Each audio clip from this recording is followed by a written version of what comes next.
जय श्री राम दोस्तों, मैं केशवर पाल आज फिर एक नई वीडियो के साथ आपके सेवा में उपस्थित हुआ हूँ।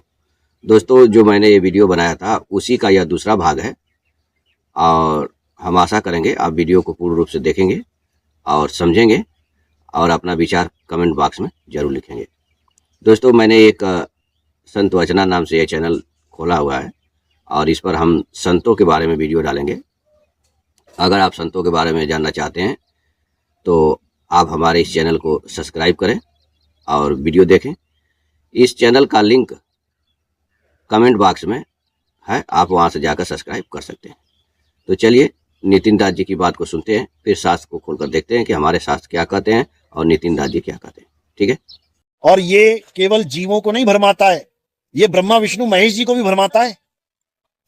ये केवल जीवों को ही अन्य अन्य अलग अलग लोकों में नहीं फंसाता।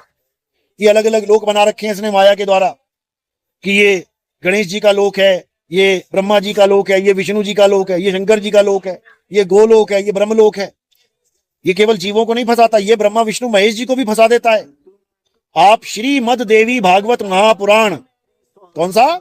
श्रीमद देवी भागवत महापुराण पढ़ो, उसमें तुम्हें दिखाई देगा कि ब्रह्मा विष्णु महेश को उड़न खटोले पे ले जाकर माता दुर्गा जब इसको भ्रमण करा रही थी तीनों को, तब इन तीनों को जो अंदर बैठे हुए थे इनको अपने ही रूप दिखाई दिए सामने और बड़े बड़े लोक दिखाई दिए, बड़े बड़े लोक दिखाई दिए। ब्रह्मा जी, विष्णु जी, शंकर जी उड़न खटोले में बैठे हैं और सामने एक बड़ा सा ब्रह्मा जी प्रकट हो गया। अब तीनों हैरान, अरे ब्रह्मा जी तो यहां बैठे हैं हमारे साथ, ये कहां से आ गए? थोड़ी दूर और आगे चले, आगे फिर तीनों को शंकर जी का दर्शन हो रहा है, शंकर जी खड़े हो गए सामने, अरे ये शंकर जी यहां कैसे आ गए? आगे चले और विष्णु जी का दर्शन हो गया, तीनों हैरान, विष्णु जी यहां कैसे आ गए? यानी ब्रह्मा विष्णु महेश को भी समझ नहीं आ रहा ये हो क्या रहा है, ये चल क्या रहा है, ये किस्सा है क्या? तो ये दर्शन देने वाला कौन है? यही है अलग निरंजन। यही ब्रह्मा के सामने ब्रह्म बन के खड़ा हो जाता है, यही विष्णु जी के सामने महाविष्णु बन के खड़ा हो जाता है, यही शिव जी के, शंकर जी के सामने सदा शिव बन के खड़ा हो जाता है। आम आदमी को तो क्या, ये तीनों देवों को इसने फंसा रखा है। दोस्तों, अभी आप सुन रहे थे नितिन दास जी की बात को और नितिन दास जी देवी भागवत के उस प्रसंग का वर्णन करते हैं जहां देवी जी ब्रह्मा विष्णु महेश को एक उड़न खटोला में उड़ा करके अनंत लोकों का भ्रमण कराती हैं और ये लोग क्या देखते हैं कि एक अलग ही ब्रह्मा जी हैं, एक अलग ही विष्णु जी हैं, एक अलग रुद्र हैं इत्यादि ये लोग देखते हैं अपने से अलग। ठीक है। तो इसका भाव यह है दोस्तों कि जो देवी जी हैं, जो प्रकृति है, इनके अनंत ब्रह्मांड होते हैं और हर ब्रह्मांड में ब्रह्मा विष्णु महेश रहते हैं। ठीक है। तो यहाँ पे ज्ञान नहीं होने की वजह से हमें भ्रम सा महसूस होता है और इसी को माया कहते हैं। इस कथा को समझाने के लिए हम कबीर सागर से, क्योंकि ये लोग अपने को कबीरपंथी कहते हैं, तो हम कबीर सागर से एक कथा आपको सुनाते हैं और फिर हम आपको आगे बताते हैं। तो चलिए कथा को सुनते हैं। यह अमर मूल ग्रंथ है और पृष्ठ संख्या 260 है। इस पर सदगुरु वचन है। यहाँ पे सदगुरु कबीरदास जी धर्मदास जी से क्या कह रहे हैं? ज लेखा तह परले होई, अलेख अंत न पावई कोई। यानी जहाँ पर लेख होता है, जहाँ तक हमारी मन बुद्धि इंद्रियां पहुंच सकती हैं, जो लिखने पढ़ने सुनने में आता है वहाँ तक ये बता रहे हैं कि परले होता है, और जो लिखने पढ़ने में नहीं आता है उसका कोई अंत पा ही नहीं सकता। आप ध्यान से इस बात को समझिएगा कि जब किसी भी चीज़ का हम लिख नहीं पढ़ नहीं सकते तो हम उसका कोई पता नहीं पा सकते हैं, और जब हम उसको लिख सकते हैं, पढ़ सकते हैं, सुन सकते हैं, समझ सकते हैं, तब हम उसका अर्थ का समझ में आ जाता है कि इसका अर्थ क्या है। ठीक है। तो यहाँ कबीरदास जी कह रहे हैं कि जो लेखा है वो तो परले में आता है, यानी जहाँ तक मन बुद्धि इंद्रिया जाती है वहाँ तक परले हो जाता है और वहीं तक माया भी है, और जो अलेख है उसका कोई अंत पाता ही नहीं। ठीक है। कि जो हमारे आंखों के सामने दिखाई नहीं दे रहा तो हम उसको क्या जाने। आप जैसे आंख मूंद लीजिए, कोई व्यक्ति आपके घूसा मार रहा है तो क्या आप जान पाओगे क्या कि वो किधर से घूसा हमारे किस अंग पे मार रहा है? क्योंकि वो आपकी आंख से दिखाई नहीं दे रहा है। तो यही चीज यहाँ पे बताया जा रहा है। आगे कह रहे हैं कि एक समय ऐसो धर्मदासा अपने चित्त को कहो प्रकाशा। एक बार मैंने ऐसे अपने चित्त में धारण किया कि जो लेखा है उसका परले हो जा रहा है, और जो अलेख है वो तो दिखाई नहीं देता। जब हम सत्यलोक में रहिया सो वृतांत तुम्हें नहीं कहिया। कह रहे हैं कि एक बार मैं सतलोक में था तो तुमसे उस वृतांत को नहीं कहा। सतलोक तय आगे गयऊं, अचरज तावा देख भयऊं। मैं सतलोक से जब आगे गया तो वहां हमने एक अचरज देखा। सो अचरज अब कहो न जाई, तुम पूछो तो देव बताई। उस अचरज को कहा तो नहीं जा रहा है, लेकिन तुम पूछते हो तो मैं बता देता हूं। क्या बताते हैं? ऐसी बात ताही कहो जानी, तुम न कहूं फिर पूछियानी। ठीक है, ऐसी बात तुम्हें जानना चाहिए या ना जानना चाहिए? तुम ना कहूं फिर पूछी आनी, तुम क्यों नहीं इस बात को पूछते हो? धर्मदास प्राण हित मोरा, सुनो ज्ञान यह दीप अजोरा।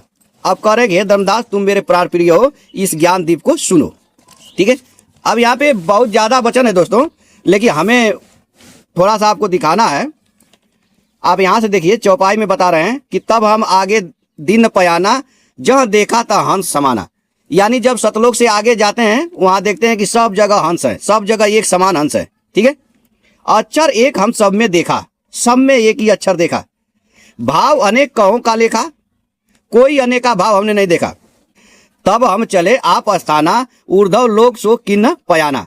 तब मैं ये देखा कि भाई सब जगह हंस रहते हैं और सब में एक ही अक्षर वास कर रहा है। ठीक है, एक ही आत्मा वास कर रही है सब में। तो हमने क्या किया कि आगे चला, ऊर्ध्व लोक को चला। मार्ग में अचरज एक देखा, ताका अब मैं कहो विवेका। मार्ग में मैंने एक अचरज देखा, अब उसको मैं विवेक पूर्वक वर्णन कर रहा हूं। क्या उन्होंने देखा? अद्भुत लीला वर्णि न जाई, कहे सुने सो को पतियाई। लेकिन अद्भुत लीला ऐसी थी कि जिसका वर्णन किया ही नहीं जा सकता। अगर मैं किसी से कहूं तो इस बात को कौन पतियाएगा? ठीक है, धर्मदास मैं तुम्हें सुनाऊं, अकथ कथा कथ ज्ञान बुझाऊं। जो अकथ कथा है, जो कही नहीं जाती है, उस कथा का मैं ज्ञान तुम्हें बताता हूं और तुम्हें सुनाता हूं। सुनो। तावा देख कबीर कर लोका, असंख्य कबीर कर देखा थोका। वहां हमने एक कबीर का लोक देखा और वहां हमने असंख्य कबीर देखा। अब इन कबीरपंथी बाबा जी लोग से ये प्रश्न किया जाए कि भाई आपके कबीर सागर में ये लिखा, इस बात को सुलझा सकते हो? ये कहना क्या चाहते हैं मूल रूप से कि जो उन्होंने अलग अलग ब्रह्मा विष्णु महेश के लोक देखे तो वो अलग अलग थे। काल अपना अलग अलग लोक बना करके रहता है और सबको भ्रमित करता है। ठीक है, यहाँ पे स्वयं कबीरदास जी लिख रहे हैं कि तावा देख कबीर कर लोका, असंख्य कबीर कर देखा थोका। यानी एक ऐसे कबीर का लोक देखते हैं जहां असंख्य कबीर है। ठीक है, असंख्य कबीर। अब इनसे पूछो भाई कबीर भी असंख्य दिखाई दे रहे हैं, ये कौन थे? हम जाना कि हम ही कबीरू, जहाँ देखा था कबीर शरीरू। कह रहे हैं कि आज तक तो मैं ही जानता था कि भाई मैं ही एक कबीर हूं, लेकिन जहां देख रहा हूं ता कबीर का शरीर दिखाई दे रहा है। तब अपने चित्त की न विचारा, ये कई रूप सकल विस्तारा। तब मैंने अपने चित्त में यह विचार किया कि ये कई रूप सारे संसार का विस्तार किया है। ठीक है, दूजा और आय न कोई, सब घट रहे कबीर समोई। यहाँ पे दूसरा कोई नहीं आता है, सब घटों में कबीर वास कर रहे हैं। और कबीरदास जी के लिए कहा जाता है कक्का केवल नाम है ब्रह्मा ब्रह्म शरीर, रर्रा सब में रम रहा, वाको नाम कबीर। ठीक है, तो यहाँ पर भी ये अक्षर एक सब में देखा। तो इस बात से दोस्तों यह सिद्ध हो गया कि जो एक ब्रह्मांड होते हैं, उन ब्रह्मांड में ब्रह्मा विष्णु महेश रहते हैं, लेकिन वैसे अनंत ब्रह्मांड होते हैं, अनंत ब्रह्मा विष्णु महेश रहते हैं, लेकिन वो वास्तव में सब एक है। ठीक है, अनेक नहीं है। हमने इस वीडियो में यही चीज बताया था, आप इस वीडियो को हमारी देख सकते हैं, आपको पूर्ण रूप से समझ में आ जाएगा। ठीक है, हमारे सारे ग्रंथ ये बताते हैं कि एक ही भगवान अनंत रूपों में रहता है। ठीक है, तो आप इनसे ये पूछना चाहिए कि भाई यहाँ पे असंख्य कबीर देख रहे हैं, तो असंख्य कबीर कौन थे बताओ। ठीक है, तो चलिए आगे इनकी बात को सुनते हैं। तीनों देवों से काम करवाता है। ये क्या काम करवाता है? सारी दुनिया को पैदा किससे करवाता है? ये जितने बच्चे पैदा हो रहे हैं, हिंदू मुस्लिम सिख ईसाई बौद्ध जैनियों के, भगवान को मानने वाला ना मानने वाला, सबके बच्चे कौन पैदा कर रहा है? ब्रह्मा जी पैदा कर रहे हैं। ब्रह्मा जी की ड्यूटी लगी हुई है। हॉस्पिटल देख लो जाके, दिन रात दिन रात दिन रात बच्चे निकल रहे हैं ब्रह्मा जी के कारण। अब इन बच्चों को पाल कैसे रहे हैं? कौन करवा रहा है पालना? ये विष्णु जी करवा रहे हैं सतोगुण रूप में। ब्रह्मा जी रजोगुण रूप में बैठे हैं, विष्णु जी सतोगुण में बैठे हैं। और इनके संहार कौन कर रहा है? ये तमोगुण रूप में शंकर जी बैठे हैं। इन तीनों की ड्यूटी लगा रखी है अपना अपना काम करने में। यानी ये भी फ्री नहीं बैठ सकते कि ब्रह्मा जी कहें मुझे 1 हफ्ते की छुट्टी चाहिए, नहीं चाहिए, नहीं मिल सकती। विष्णु जी कहें मुझे 1 हफ्ते के लिए लीव चाहिए, नहीं मिल सकती लीव। तुम्हें मिल जाएगी लेकिन ब्रह्मा विष्णु महेश को नहीं मिलेगी। ऐसी कठिन ड्यूटी लगा रखी है इनकी, समझ लो। और ड्यूटी लगाने वाला कौन है? ये अलख निरंजन और माया है। अलख, निरंजन और माया, इन पांचों का परिवार है। ये 5 उंगलियां है ना, ये पांचों का परिवार है। इसी को बोला है माया आदि निरंजन भाई, आपे जाई आपे खाई, ब्रह्मा विष्णु महेश्वर चेला, ओ हम सो हम का है खेला। ये गरीबदास जी की वाणी है। क्या समझा रहे हैं? माया आदि निरंजन भाई, भाई बोल दिया इसको। भाई क्यों बोला? क्योंकि निरंजन और माया यानी मन और माया एक ही पिता की संतान है। तुम्हारा मन और माया एक ही पिता की संतान है। तो एक पिता की 2 संतान है तो क्या लगे आपस में? एक मन और एक माया, एक लेडीज है एक जेंट्स है, क्या लगे? दोनों भाई बहन लगे। इसलिए बोला आदि माया निरंजन भाई, आपे जाई आपे खाई। ये खुद ही पैदा करता है और खुद ही खा जाता है। ये सारा संसार कहां जा रहा है? ये सब काल के मुंह में जा रहा है। और सारे संसार को पैदा कौन कर रहा है? काल ही पैदा कर रहा है। आपे जाई आपे खाई। दोस्तों अभी आप नितिन दास जी की बात को बड़े ध्यान से सुना होगा। नितिन दास जी कह रहे हैं कि यह जो अलख निरंजन है, काल है, यह ब्रह्मा विष्णु महेश को कभी छुट्टी नहीं देता। रजोगुण से ब्रह्मा जी से सृष्टि करवाता है, सतोगुण से विष्णु से पालन करवाता है और तमोगुण से रुद्र से संहार करवाता है। दोस्तों यहाँ पे लोग क्या समझते हैं कि ब्रह्मा जी में रजोगुण है और विष्णु भगवान में सतोगुण है और रुद्र भगवान में तमोगुण है, और ये अलग अलग है। ठीक है, लेकिन अब हम आपको इसी देवी भागवत की ये बात कर रहे थे, तो देवी भागवत में हम आपको दिखा देते हैं पहले कि ये तीनों एक है।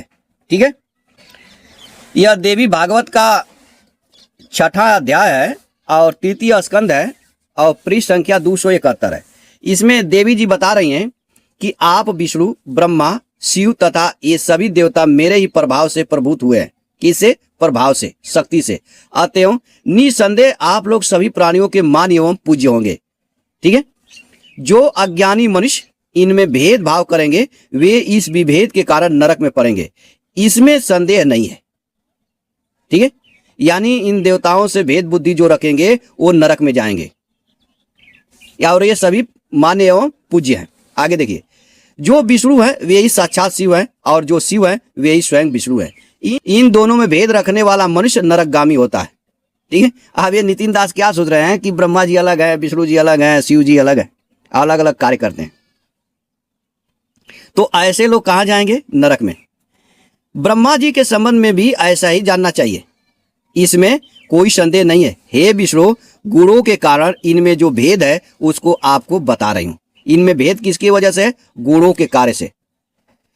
किन में कौन सा गुण है? ब्रह्मा जी सृष्टि करते हैं, विष्णु जी पालन करते हैं और भगवान शंकर संहार करते हैं, इसलिए यह भेद है। लेकिन इनमें ऐसे कोई भेद नहीं है। अब आगे बता रही हैं, लोग क्या समझते हैं कि तीनों देवताओं में 3 ही गुण होता है। नहीं, तीनों देवताओं में तीनों गुण होता है।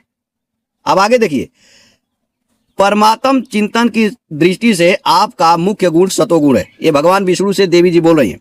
दूसरे रजोगुण तथा तमोगुण आपके लिए गौण है। यानी यहाँ पे सिद्ध हुआ दोस्तों कि भगवान विष्णु में सतोगुण, रजोगुण, तमोगुण तीनों होता है, लेकिन उनमें सतोगुण ज्यादा होता है, रजोगुण और तमोगुण कम होता है। अतएव विभिन्न भेद युक्त विकारों में रजोगुण से संपन्न होकर आप इस लक्ष्मी के साथ विहार कीजिए। ठीक है, यानी भगवान विष्णु में क्या है? तीनों गुण समान है। अब यहाँ पे देखिए, यहाँ पे देवी जी भगवान शिव से बोल रही हैं कि तमोगुण आप में प्रधान गुण के रूप में विद्यमान रहेगा और सतोगुण तथा रजोगुण आप में गौण रूप में व्याप्त रहेंगे। ठीक है, यानी भगवान शिव में भी तीनों गुण है। ठीक है, अब यहाँ पे देखिए, संसार में कहीं भी कोई वस्तु इन तीनों गुणों से रहित नहीं है। जगत की जितनी भी दृश्य वस्तुएं हैं वे सब त्रिगुणात्मिका हैं। इस संसार में ऐसी कोई भी दृश्य वस्तु गुण रहित नहीं हो सकती और न होगी। निर्गुण तो एकमात्र वह परमात्मा ही है और वह कभी दृष्टिगोचर नहीं होता। ठीक है, यानी हमारे आंखों से जो भी दिखाई देता है दोस्तों, वह सब गुणों वाली है, यानी वह सब प्रकृति है। ठीक है, ठीक है, तो यहाँ आपने देखा कि तीनों देवताओं में तीनों गुण विद्यमान रहते हैं, किसी में कोई गुण कम या बेसी नहीं होता है और ये तीनों देवता एक हैं। इनमें जो विभेद करेगा, अलग अलग मानेगा, वो नरक में जाएगा। ठीक है, अब इनकी अगली बात को हम सदग्रंथ साहिब में दिखाते हैं, जो इन्होंने पढ़ के आपको सुनाया था। अभी जो नितिन दास जी पढ़ रहे थे, यह बाणी सदग्रंथ साहिब में लिखा हुआ है, जिसका पाठ करा के रामपाल जी 25,000 लेते हैं, और यह गरीब दास जी की बाणी के नाम से भी मशहूर है। इसमें नितिन दास जी यही पढ़ रहे थे कि माया आदि निरंजन भाई अपने जाए आपे खाई। तो यहाँ भाई देख लिए, तो ये क्या करे कि इस माया का यह निरंजन भाई है। ठीक है, बड़ी मूर्खता वाली बात है दोस्तों। यहाँ भाई किसको कर रहे हैं? जिसको समझा रहे हैं। गरीब दास जी जिसको समझा रहे हैं उसको भाई कर रहे हैं, क्योंकि देखिए यहाँ पे खाई शब्द आया है, तो इस तुकांत को पूरा करने के लिए यहाँ भाई शब्द है, नहीं कि यह निरंजन इस माया का भाई है। ठीक है, तो बड़ी मूर्खता वाली बात है दोस्तों। अब यहाँ पे देखिए, ब्रह्मा विष्णु महेश्वर चेला ओम सोहम का है मेला। तो ये कह रहे हैं कि यही पांचों जो है कि फंसा के रखते हैं। वास्तव में दोस्तों ये जो संत बने हुए हैं, ये नकली संत, इस बात को समझ नहीं पाते कि यहाँ पे निरंजन क्या है, माया क्या है। माया तो ये प्रकृति है, और प्रकृति ब्रह्मा विष्णु महेश, यहाँ पे सीधे इनके कहने का मतलब रजोगुण तमोगुण है। ठीक है, यह नहीं कि ब्रह्मा विष्णु महेश जो देवता है उनकी है, और यहाँ निरंजन मन है। ठीक है, अब देखिए ओम सोहम का है मेला। अब इनसे पूछा जाए कि भाई ओम सोहम क्या है, और रामपाल जी ने इसी ओम सोहम को मंत्र बना के दे दिया कि रटो। तो दोस्तों यहाँ पे सीधे बात हम आपको बताएं तो ऐसा कहा गया है। यहाँ पे देखिए, पहले ओम सोहम को समझ जाइए। ओम काया मर जाए, ओम को क्या कर रहे हैं? काया कर रहे हैं। सोहम फिर गोते खाए, ओम मरे ओम मारे, सोहम लख 84 फिरे। ठीक है, यानी ओम को काया बता रहे हैं। काया यानी प्रकृति, यानी हमारा शरीर। और आगे देखिए, ओम सोहम की है काया, यह हमारी शरीर किससे बनी है? ओम सोहम से। सोहम जीव, ओम है माया। ठीक है, इसमें सोहम क्या है? जीव है, और ओम क्या है? माया है। तो दोस्तों इसको गीता में भी भगवान श्री कृष्ण ने कहा कि यह जीव तो परमात्मा के स्वरूप ही है, लेकिन यह प्रकृति के कार्यों को अपना मान लेता है। सारा कार्य प्रकृति करती है, लेकिन अपना मान लेता है, इसलिए यह ऊंच नीच जोनियों में चला जाता है। तो यहाँ पे गरीब दास जी भी लिख रहे हैं, ओम मारे ओम मरे, ओम ही मारता है और ओम ही मरता है, और सोहम यह जीव अविनाशी है। ठीक है, यानी शरीर ही शरीर को मारती है, शरीर ही शरीर मरती है। तो यहाँ पे अब ओम आ गया है, और हमारे सनातन सदग्रंथों में जो ओम आया है उसका मतलब यह है दोस्तों, हमने कई बार दिखाया है कि प्रकृति और पुरुष, ओम जो है परमात्मा का वाचक है, और परमात्मा से ही प्रकृति और पुरुष दोनों निकलते हैं। तो जो प्रकृति होती है परमात्मा से निकलने के कारण उसका भी ओम से ही वाचक होता है, उसको भी ओम से ही वर्णन करते हैं। ठीक है, और जो ये सोहम है, जो जीव है, जो पुरुष है, इसको सधन अहम, यानी वह ब्रह्म मैं हूं। यानी यह जीव जो है स्वयं परमात्मा की तरफ इशारा करता है कि जो परमात्मा है वही मैं हूं, मैं कोई ओम शरीर नहीं हूं। ठीक है, तो शरीर और जीव को अंतर दिखाने के लिए यहाँ पे जीव को सोहम से वर्णन करते हैं, और शरीर को ओम से वर्णन करते हैं। ठीक है, इसमें आप देखेंगे, हम आपको थोड़ा सा और पढ़ाई दें। सोहम ब्रह्मा, सोहम इंद्र, सोहम है भगवान चंद्र। ठीक है, यानी जो जीव है उसी से सारे सबको मिलाप कर रहे हैं। सोहम शंकर, सोहम शेष, सोहम का सोहम उपदेश। ठीक है, सोहम 84 अवतार, सोहम का है सब परिवार। सोहम रावण, सोहम राम, सोहम जपिए 8 जाम। सोहम कंस केश चौनौर, सोहम की है ऊंची पौर। ठीक है, सोहम दुर्योधन और पंड, सोहम 18 खुंडई खंड। सोहम राजा चकवे रीति, सोहम की सोहम प्रतीति। ठीक है, यहाँ पे दोस्तों सीधा सीधा सब कुछ सोहम बताया गया है। देखिए, सोहम कच्छ मच्छ कुरम्ब, ओम सोहम सत आरंभ। ठीक है, तो इत्यादि। यहाँ पे देखिए, सोहम है सब कीट पतंग, सोहम 84 लाख संग। कीट पतंग को भी क्या करें? सोहम करें। सोहम मतलब जीव, चेतन तत्व। ठीक है, ये ब्रह्मा विष्णु महेश इंद्र जो भी कोई है दोस्तों, सब एक चेतन तत्व है, प्रकृति नहीं है, शरीर नहीं है। ठीक है, तो इस चीज को गीता में भी भर भर के बताया गया है। तो यहाँ इसका मतलब ये नहीं है कि जो ये लोग कहते हैं कि ब्रह्मा विष्णु महेश क्या है? चेतन तत्व है। वो जो तुम हो वही ब्रह्मा विष्णु महेश है, तुमसे भिन्न नहीं है कि ये तुमको परेशान करके रखे हैं। तो ये बड़ी मूर्खता वाली बात है दोस्तों।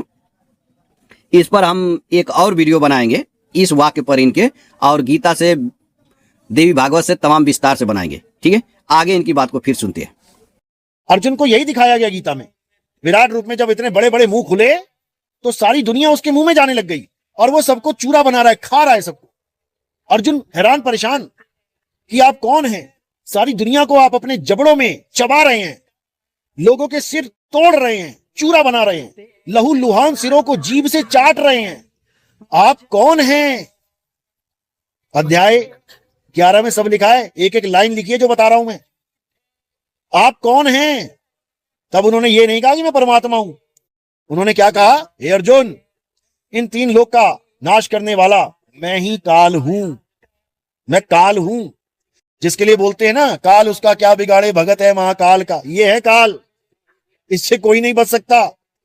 चाहे महाकाल का भगत हो, चाहे अकाल का भगत हो, वो नहीं बच सकता। सबने उसके मुंह में जाना है, क्योंकि नियम है प्रकृति का। आए हैं तो जाएंगे, राजा रंक फकीर, फकीर भी जाएंगे, लेकिन जाने का तरीका अलग है। एक सिंहासन चढ़ चले और एक बंधे जंजीर। अब सिंहासन पे कौन चढ़ के जाएगा और बंधा हुआ कौन जाएगा, ये डिपेंड करता है आपके गुरु जी के ऊपर।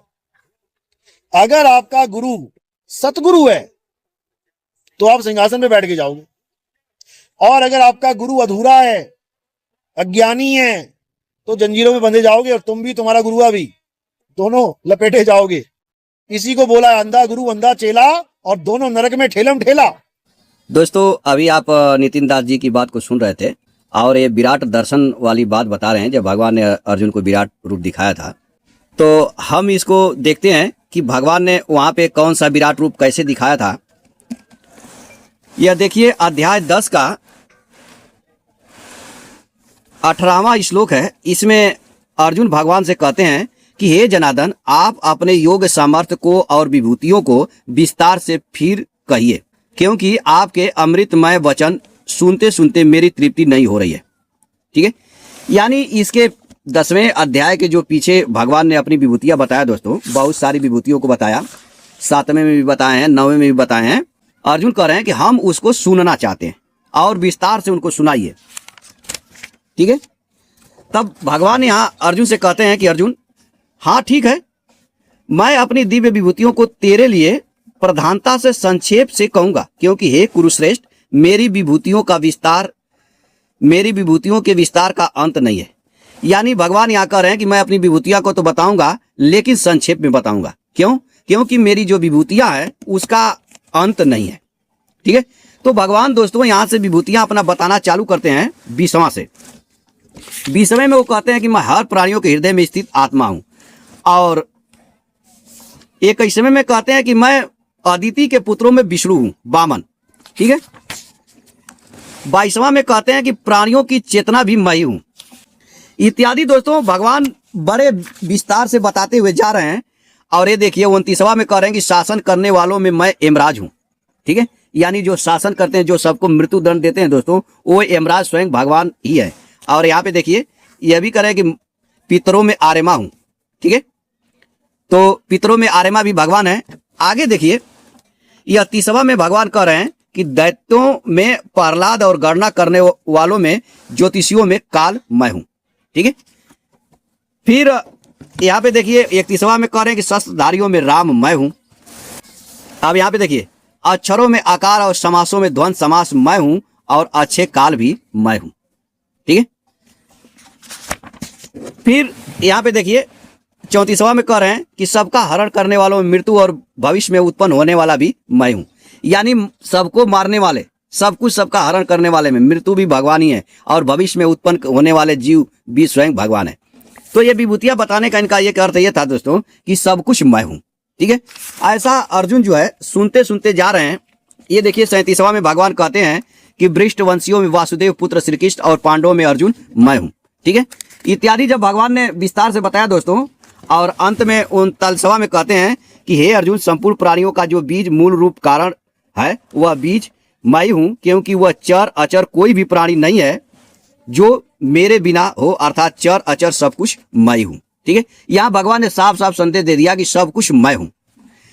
अब अर्जुन इस बात को सुन करके दोस्तों, अब यहाँ पे फिर 42वां में भगवान अर्जुन से कहते हैं कि हे अर्जुन, तुम्हें इस प्रकार बहुत सी बातें जानने की क्या आवश्यकता है, जबकि मैं अपने किसी एक अंश से इस संपूर्ण जगत को व्याप्त करके स्थित हूँ, अर्थात अनंत ब्रह्मांड मेरे एक किसी अंश में है।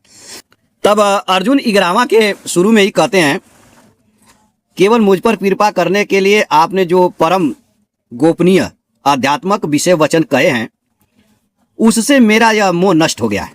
ठीक है, यानी जो आप बात बता रहे हैं उससे तो मेरा जो मोह था वह नष्ट हो गया। मैं ये समझ गया कि आप ही सब कुछ हो। अब आगे क्या कहते हैं तीसरा में कि हे पुरुषोत्तम, आप अपने आप को जैसा कहते हैं यह वास्तव में ऐसा ही है। हे परमेश्वर, आपके ईश्वर संबंधी रूप को मैं देखना चाहता हूं। ठीक है, तो 11 के 3 में वो ईश्वर संबंधी रूप को देखने के लिए कह रहे हैं, और उधर 10 में बोले कि मैं विभूतियों को विस्तार से सुनना चाहता हूं। उन्हीं विभूतियों को यहाँ भगवान से कह रहे हैं कि मैं उनको अब देखना चाहता हूं। ठीक है, जैसे दोस्तों हम आपको जुहू चौपाटी के बारे में बात करें आपसे, तो कि ऐसे ऐसे वहां है, ऐसा ऐसा है, तो आपके मन में ये बात आ जाएगी, भाई हमको जुहू चौपाटी देखना है, क्योंकि बात सुनने से तो मेरे मन में उत्सुकता जागृत हो गई। अब मैं उस जुहू चौपाटी को देखना चाहता हूं। वही चीज यहाँ भगवान से अर्जुन कह रहे हैं कि आपने विभूतियां बताया, उससे तो मेरा मोह नष्ट हो गया, लेकिन अब मैं उनको देखना चाहता हूं। तो उसी चीज को भगवान अर्जुन को दिखाते हैं, और दिखाने के बाद जब अर्जुन घबरा जाते हैं देखते देखते 11 के 31 में, तो अर्जुन भगवान से यही प्रश्न कर देते हैं कि आप कौन हो। ठीक है, जहाँ पे रामपाल जी के डायलॉग बहुत तेज आते रहते हैं, वही डायलॉग तो ये भी मार रहे हैं, लेकिन थोड़ा परिवर्तन करके। ये भी कहना ही चाह रहे हैं कि गीता ज्ञानदाता काल है, लेकिन थोड़ा परिवर्तन कर रहे हैं। तो यहाँ पे अर्जुन 31 में पूछ ही देते हैं कि मुझे यह बताइए कि उग्र रूप वाले आप कौन हो। ठीक है, तो भगवान वहां साफ कह देते हैं कि मैं काल हूं। 32वां में भगवान साफ कह देते हैं कि मैं काल हूं, लोगों का नाश करने वाला। ठीक है, तो यहाँ भगवान जो है अर्जुन को विराट रूप में बहुत कुछ दिखाया दोस्तों, और अर्जुन देख रहे हैं कि सब जो है कि इनके मुखों में जा रहे हैं, कट रहे हैं, पिट रहे हैं, और फिर जो है कि वही अर्जुन लड़ाई भी करते हैं। तो यहाँ एक प्रश्न यह है कि जब भगवान के मुख में सभी चले गए तो लड़ाई किससे अर्जुन ने किया। ठीक है, तो यह बहुत बड़ा प्रश्न है। भगवान ने अर्जुन को भविष्य दिखाया था, भगवान को किसी को भगवान अपने मुखों में नहीं खाए थे। यहाँ का मेन भाव यह है कि भगवान ही सब कुछ है। भगवान स्वयं अपनी सारी विभूतियों के द्वारा सृष्टि को उत्पन्न भी करते हैं, सृष्टि का पालन भी करते हैं, और सृष्टि का संहार भी करते हैं। सब कुछ भगवान ही करते हैं। ठीक है, अब इनका एक यह था कि मुक्ति का। ठीक है, तो कौन मुक्त होगा, कौन बंधन में पड़ेगा। इन्होंने क्या कहा कि सभी लोग तो जाएंगे, लेकिन राजा रंक वाली फकीर वाली बात इन्होंने कहा कि जो आया है सो जाएगा, राजा रंक फकीर, कोई विमान चढ़ चले, कोई बांधे जंजीर। ठीक है, तो ये कह रहे हैं कि जो गुरु बनाएगा, जो सच्चा सदगुरु होगा, वही ले जा सकता है, दूसरा कोई नहीं ले जा सकता है। इनका कहने का अर्थ है। लेकिन हम इस गीता में देखते हैं कि कौन मुक्ति को प्राप्त हो सकता है। ठीक है, तो एक श्लोक हम आपको दिखा देते हैं। यह 10 का तीसरा श्लोक है। बहुत सारे श्लोक है, मगर मैं आपको एक श्लोक दिखा देता हूं कि जो मनुष्य मुझे अजन्मा, अनादि और संपूर्ण लोकों का महान ईश्वर जानता है, अर्थात दृढ़ता से संदेह रहित स्वीकार कर लेता है, वह मनुष्यों में ज्ञानवान है और वह संपूर्ण पापों से मुक्त हो सकता है। ठीक है, यानी जो भगवान को ही सब कुछ मान ले, उनको अजन्मा अनादि मान ले, वह संपूर्ण पापों से मुक्त हो जाएगा, और वही ज्ञानवान है। और ये रामपाल और नितिन दास जैसे अनेक हैं, ये कोई ज्ञानी नहीं है, ये महामूर्ख है। इनकी बातों को नहीं सुनना चाहिए। फिर चलिए इनकी आगे की वीडियो को देखते हैं, वहां पे क्या कहना चाह रहे हैं। ठीक है, तो सतगुरु कौन होता है समझ लो। सतगुरु कभी नाम नहीं जपवाता, सतगुरु किसी का नाम नहीं जपवाता। वो कभी नहीं कहेगा कि राम राम जपले, श्याम श्याम जपले, राधे राधे जपले, अल्लाह अल्लाह जपले, वाहिगुरु वाहिगुरु जपले, कबीर कबीर जपले, बिल्कुल नहीं। बल्कि वो सब नाम छुड़वा देता है। इसीलिए मदन साहब क्या बोल रहे हैं, सोई गुरु पूरा कहावे, जो 2 अक्षर का भेद बतावे, एक छुड़ावे एक लखावे, तब प्राणी निज घर को जावे। यानी सच्चा गुरु वो होता है जो सारे नामों को छुड़वा दे। हिंदी के छोड़ दे, पंजाबी के छोड़ दे, उर्दू के छोड़ दे, अरबी के छोड़ दे, स्पेनिश छोड़ दे, डच छोड़ दे, फ्रेंच छोड़ दे, पुर्तगीज छोड़ दे, सारे नाम छोड़ दे, और क्या कर, अपनी आत्मा को जान, आत्म देव को पहचान, आत्म ज्ञान को जान, तब होगा तेरा कल्याण, नहीं तो 84 में होगा घमासान। दोस्तों अभी आप नितिन दा जी की बात को ध्यान पूर्वक सुना। नितिन दा जी एक चौपाई पढ़ रहे हैं कि सोई गुरु पूरा कहावे, दो अक्षर का भेद बतावे, एक छुड़ावे एक लखावे, तब प्राणी निज घर को जावे। ठीक है, तो दोस्तों अक्षर दो प्रकार की होती है। एक तो अक्षर जो हम मुखों के द्वारा बोलते हैं, क ख ग घ ङ, इनसे शब्द बनाते हैं, और एक अक्षर होता है जो हमारी आत्मा को कहते हैं। ठीक है, तो इनका जवाब हम कबीरदास जी से ही दे रहे हैं। यह अमर मूल है, और इसमें जो अभी अभी हमने आपको पढ़ के सुनाया था कि जह लेखा तह परले होई, यानी हम अपनी मुख से जो भी शब्द बोल देंगे, ये अक्षरों में ही बोलेंगे, अक्षरों को मिलाकर शब्द बनते हैं, इसको बोलेंगे उसका परले हो जाता है। ठीक है, आप जो भी कुछ भी बोल दीजिए उसका परले हो जाएगा। अलेख अंत न पावई कोई, लेकिन जो अलेख है जिसको हम नहीं बोल सकते वो उसका कोई अंत नहीं पाता है। ठीक है, तो अक्षर दो है, एक हमारे मुखों के द्वारा जो अक्षरों में हम बोलते हैं, जैसे गाय भैंस बकरी जो भी हम बोलते हैं वो सब अक्षर है, अक्षरों से शब्द बन के वो बोला जाता है।